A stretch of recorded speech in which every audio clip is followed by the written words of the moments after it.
Vous voici devant une œuvre de la série blanche.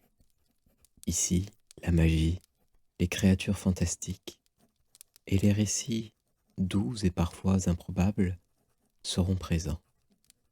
Je suis Eonix, vous vous trouvez dans mon livre âme et j'espère que ce récit vous plaira. La dernière touche. Personne ne saurait dire combien de raisons ont poussé les peintres à créer.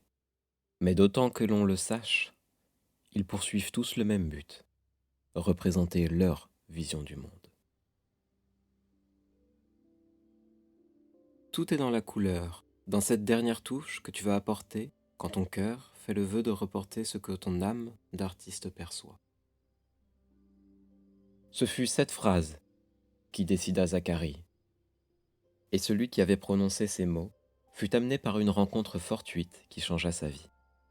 Tout commença durant un hiver comme les autres. Ses parents avaient pour habitude de l'emmener dans le Vercors. Ils y avaient un petit chalet qui possédait tous les charmes du pain coupé et tout le confort pour que l'hiver le plus rude ne semble être qu'une douce fraîcheur.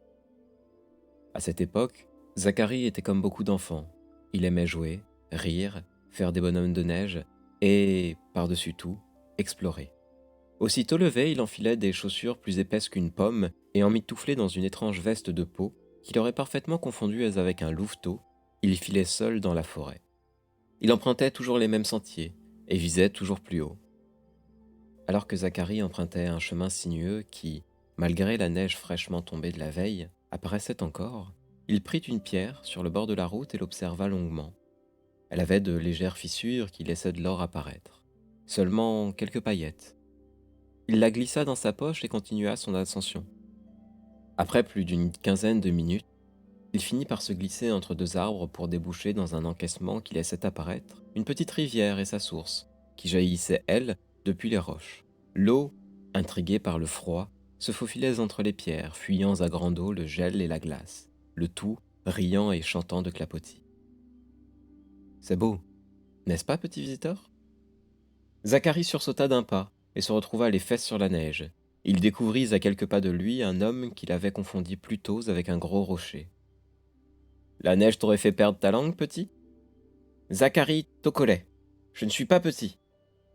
L'homme esquissa un sourire mystérieux et se détourna du garçon pour reporter son attention devant lui. Zacharie, interloqué d'être ainsi ignoré, se rapprocha. L'inconnu était assis sur un tabouret de bois qui semblait avoir été fait à la main. Il portait une peau de bête aussi épaisse que le poing de Zacharie, et malgré le froid, il tenait un morceau de bois au bout duquel des couleurs dansaient.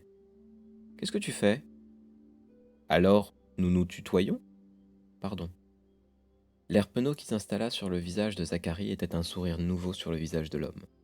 « Je ne t'en veux pas, Zach. » L'homme fit un clin d'œil, faisant passer ce surnom comme le prix à payer pour s'être fait tutoyer. « Je peins. » Zach s'avança un peu plus pour l'observer. Il découvrit l'œuvre de l'homme. C'était une toile de grande taille, et sur celle-ci avait été peint d'une belle touche le paysage montagneux. Il s'y trouvait toutes les choses, et bien plus encore, car quand Zach regardait la peinture, il sentait son cœur réagir. Aussi, et sans pouvoir dire quoi que ce soit, ses yeux se mirent à piquer, et sa gorge se noua. « Qu'en penses-tu, Zach ? C'est beau, n'est-ce pas ? Je crois qu'il manque encore quelques coups de pinceau ici et là. » Zach ne décrochait pas son regard. Il continuait d'observer. Le peintre prit cela comme une invitation à poursuivre son œuvre, et cela dura plus d'une heure. Zach resta immobile, observant comme un félin le moindre coup de pinceau. Zacharie s'immergea ainsi dans la peinture pour la toute première fois de sa vie. Jamais il n'avait vu quelqu'un parvenir à peindre des sentiments, à peindre ce qu'il ressentait lors de ses balades. Quand l'homme reprit son matériel et sa toile, Zach l'observait avec attention, cherchant intérieurement ses mots avec soin, mais rien ne sortit de sa gorge. Il l'observa partir après un « au revoir » bref. Juste avant qu'il n'emprunte le chemin pour redescendre, le peintre se tourna avec un sourire amusé. « Demain, je peindrai de nouveau. Qui sait, tu auras peut-être l'envie de venir voir ? » Je ne veux pas venir voir. Je veux apprendre. » Le souvenir de cette première rencontre avec son maître lui était revenu comme pour lui montrer le chemin qu'il avait parcouru. C'était donc avec un cœur qui débordait d'émotion que Zacharie Tokole apposa pour la première fois sa signature au bas d'un tableau. Ce premier tableau représentait une chose, un arbre, mais pas n'importe quel arbre. C'était un arbre que Zach avait planté dans le jardin de sa maison. Il avait réalisé beaucoup de commandes, était devenu un peintre de qualité, mais n'avait jamais essayé de devenir célèbre.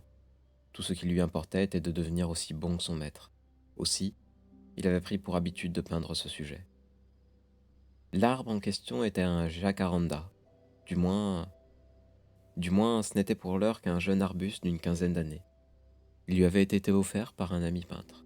Celui-ci avait eu cette énigmatique phrase: car tous les peintres ont besoin d'une muse. Et ces mots avaient fait leur chemin vers le cœur de Zach. Piqué au vif, il avait commencé à peindre. Saison après saison, tandis que ses feuilles parfois se figeaient d'or avant de virevolter au vent, ou tandis que les neiges froides venaient se poser en une toison pure et immaculée, Zach peignait. Était-ce né par l'affection qu'il lui portait, ou bien par sa propre persévérance? Il finissait parfois par lui donner des formes, ou il contraignait ses branches et leur donnait la forme des bras humains. Mais d'une saison à l'autre, cette éphémère manifestation se perdait dans la peau noueuse du bois. Les années s'envolèrent, les saisons passèrent, et tous deux continuaient leur discussion. Au travers des couleurs et des innombrables toiles qui avaient fini par intéresser les curieux, Zacharie était devenu célèbre, connu et reconnu comme l'homme aux 1000 arbres, le peintre d'exception qui avait créé plus de 1000 toiles du même sujet. Pourtant, sans même prendre du plaisir dans son succès, il continuait de peindre. Quand une journaliste vint l'interroger, elle se perdit durant une dizaine de minutes dans une contemplation de la toile.